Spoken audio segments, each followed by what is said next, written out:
आज महाराष्ट्रात जर गुन्हा झाला की लगेच काही लोक म्हणतात शिवरायांचं राज्य असतं तर आरोपीला लगेच शिक्षा झाली असती, हो झाली असती. पण समजून घ्या, शिवाजी महाराज म्हणजे न्याय, सन्मान आणि समानतेचं प्रतीक. स्त्रीचा सन्मान हा त्यांच्यासाठी धर्म होता. म्हणून ते जर आज असते ना, त्यांनी आधी सर्वात प्रथम व्यवस्था सुधारवली असती, भ्रष्टांना बाहेर फेकलं असतं आणि पीडितेला न्याय मिळेपर्यंत थांबलेच नसते.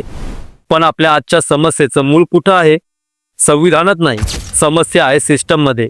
सिस्टम चालवणाऱ्या लोकात, धीमे, भ्रष्ट, राजकीय दबावातले. आणि यात एक मोठा दोष हा आपलाच आहे. कारण आपण मतदान करताना उमेदवार कसा आहे, त्याचं शिक्षण काय आहे, काम काय आहे हे पाहत नाही. आपण पाहतो त्याची जात, त्याचा धर्म. आणि तेच सर्वात धोकादायक आहे. हे बंद झालं नाही तर व्यवस्था कधीच बदलणार नाही.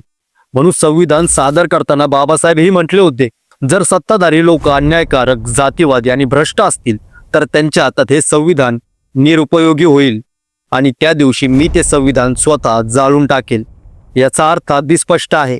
दोष हा संविधानात नाही, दोष हा सिस्टममध्ये आहे. दोष हा सिस्टम चालवणाऱ्यांचा आणि त्यांना निवडणाऱ्या आपला आहे. छत्रपती शिवाजी महाराज आणि डॉक्टर बाबासाहेब आंबेडकर या दोघांची एकच शिकवण, न्याय द्या, स्त्रीचा सन्मान करा, दोषीला शिक्षा द्या आणि नेता निवडताना जात धर्म नव्हे, त्यांचं काम आणि त्यांचा स्वभाव पहा. म्हणून जर न्याय हवा असेल ना, तर संविधानावर नाही, व्यवस्थेवर आणि आपल्या निवडीवर प्रश्न विचारा.